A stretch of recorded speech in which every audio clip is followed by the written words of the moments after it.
So we had a great All Saints party on Friday. Many of you were there. There was a group theme. We've always had great All Saints fancy dress parties, but lots of people came as groups. It was very creative. We had Matthew, Mark, Luke and John walk in the door together. We had Caspar, Melchior and Balthazar, the three wise men. We had Cosmas and Damien. So I don't know what was in the air, whether it was just a coincidence or it was carefully thought through.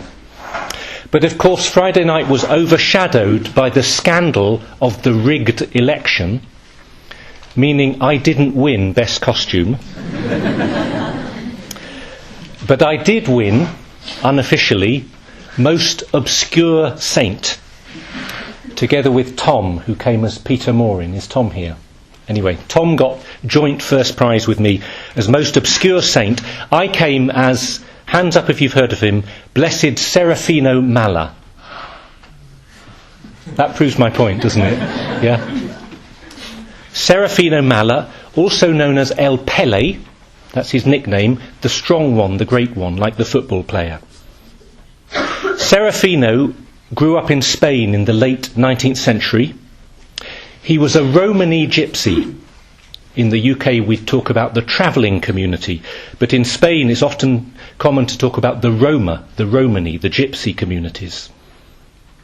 He was illiterate, he traded horses, he was someone, like all the Romany, the gypsies, on the edge of society, but he had a profound Catholic faith, and he became a catechist, a teacher, a friend to many of the non-travelling communities in the north of Spain around Barbastro. And during the tragedy, the terrors and the horrors of the Spanish Civil War, something happened that changed his life. He was walking through the street and he saw a priest being attacked in the street, lynched really. And instead of walking by, he went to intervene and said, "You can't do this, stop, this is outrageous." He defended a man who was being beaten up and quite possibly murdered. And because he stood in to defend this priest, he was taken with the priest and imprisoned. He was called to renounce his faith, and he said, "I can't do that, I'm a Christian." But then it was very sad. The mayor of the town was a great friend of his, a communist, a friend. And he said, "Look, Serafino, I know you love Jesus. Let's not get too deep. Just give me your rosary as a sign that you're giving up your faith. Even though I know you love Jesus, just give me the rosary as a sign that you're renouncing your faith and you can walk out of this prison free." And he said, "I can't. I can't. How can I say to the world I'm renouncing my faith? How can I give up publicly what is most precious to me and what is most important?" And he refused to give up his rosary. This is why I came with a wooden rosary round my neck on Friday night. He refused to give it up, and because of that he was taken with 10 other men to the cemetery and he was shot by a firing squad. A Christian martyr dying for his faith. And beautifully, the end, or if you like, the beginning of the story, in 1997 he was beatified as the first gypsy saint, the first beatification by St. John Paul, and there were thousands of Romani who'd come from all over Europe to witness one of their own being beatified in St. Peter's. So, All Saints, I didn't plan this for the sermon. This was completely random. It's because I had an old jacket and a rosary and no costume to wear.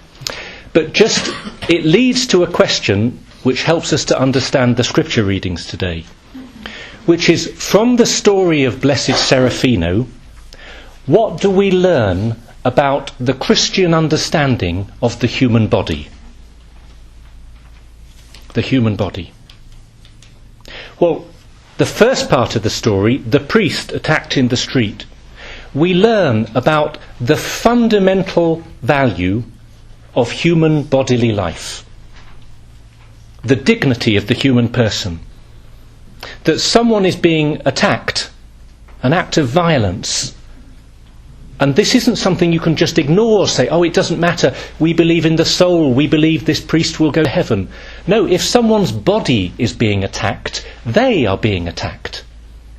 This is our theology, our anthropology, meaning the philosophy of the human person. You can't say the body doesn't matter.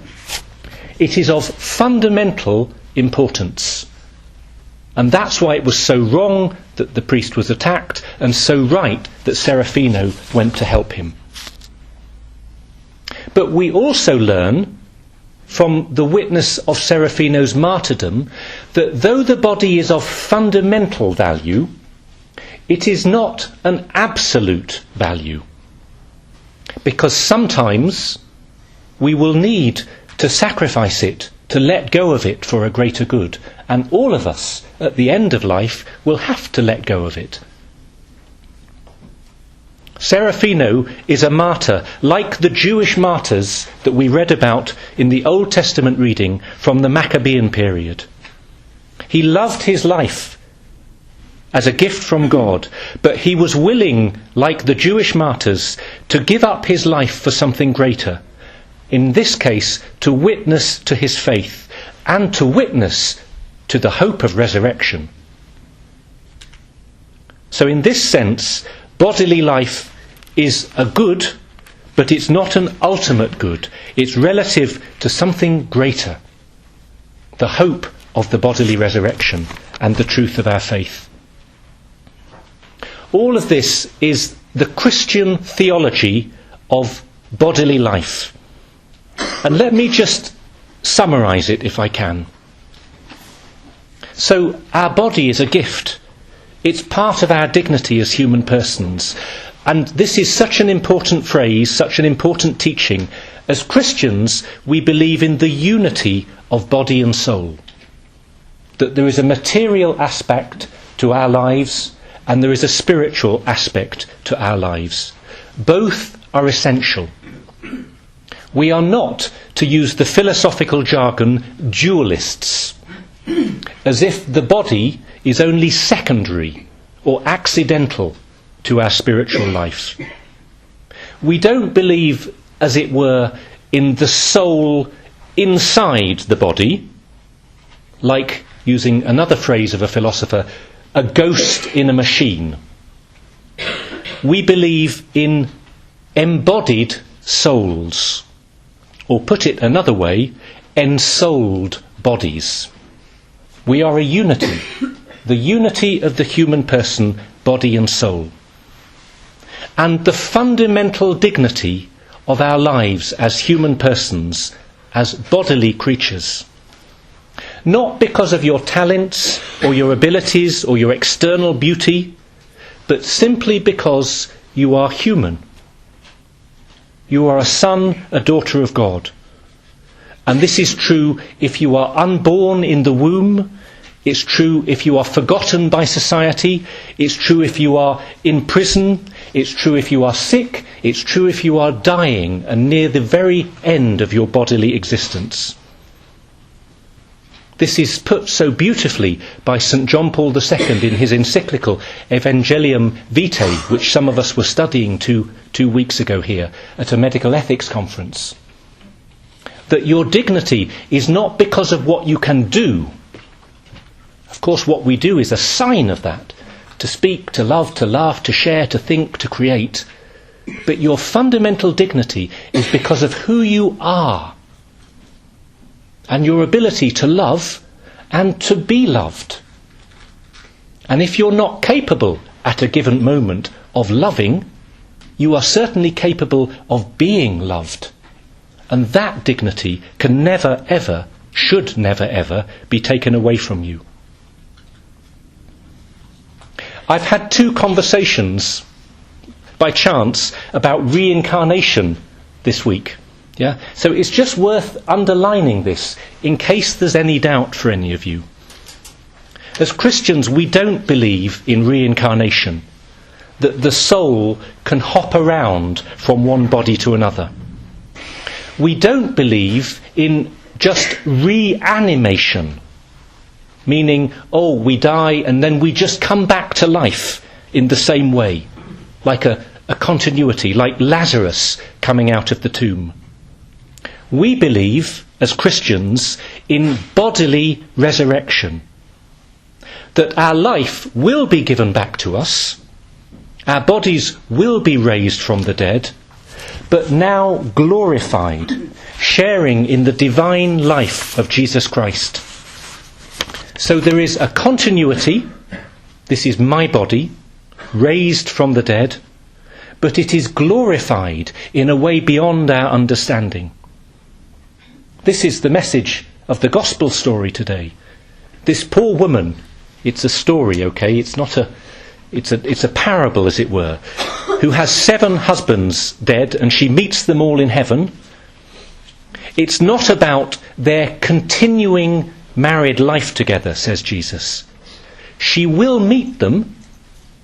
The Pharisees are mocking Jesus. Oh, it's ridiculous. How can she meet her husbands? She will meet them, but she will meet them in order to live a radical new life with them as children of God, like the angels. In one sense, that there's no need for married life anymore. Not because married life is unimportant, but because the love and intimacy and communion of marriage will be shared by all, not by none. If you like, it's an exaltation of marriage. The marriage of these individuals is taken up into the great marriage feast of the Lamb. Continuity and newness. How do you know this in the resurrection stories of Jesus? Just have a think. Well, the continuity is the empty tomb. It's Jesus' body that lay dead in the tomb that is raised to life. And when Jesus appears to the disciples, what does he show them? The wounds on his hands. This is me. This is my body. It was wounded on Good Friday, and it stands here before you now on Easter Sunday. But how do we know the newness, the discontinuity? Well, just think of the times that Jesus was not recognised by Mary Magdalene in the garden, by the disciples on the way to Emmaus. Something was new, something was different, because Jesus was living the life beyond the tomb, the life of the resurrection, the eternal life that he shared forever. Now, what's the implications of all this?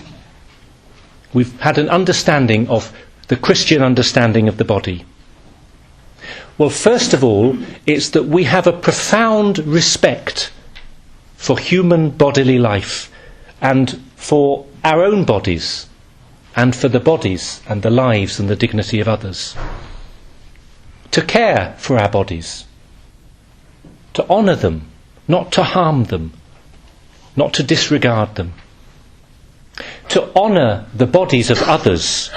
And I mean simply, you walk into a room and you notice that someone is there, and you honour them by saying hello and talking and recognising.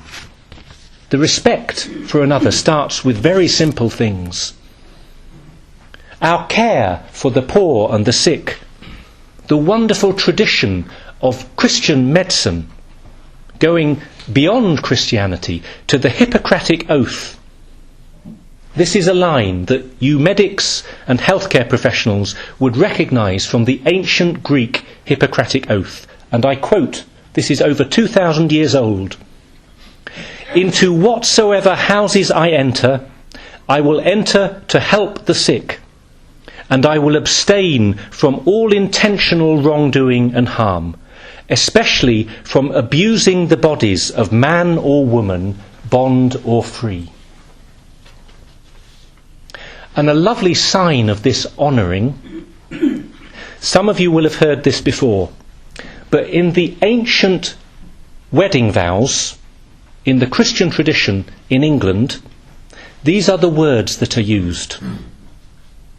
"With this ring I thee wed. With my body I thee worship. With all my worldly goods I thee endow." Isn't that beautiful? With this ring I thee wed. You will carry this ring on your body. We are bonded together. With my body I thee worship. Not as in divine worship, but honour and respect. And this is bodily, physical. I care for you as a person. I care for you standing before me. And with all my worldly goods I thee endow. I don't just say, oh, I love you really, and walk in the opposite direction and never give a monkey's for you. I care for you with the person that I am, with my body, my goods, my time, my money. This is the wedding vows. And how much more it's a symbol for the relationship that all of us are meant to have with all. I honour you. I honour your human dignity. I honour and respect your bodily life. I do this now because your life is precious, but I do this in the hope of the bodily resurrection, that your body, your life, doesn't just have a temporal, present, temporary meaning, but it has an eternal meaning when, God willing, we will rise with Christ in glory.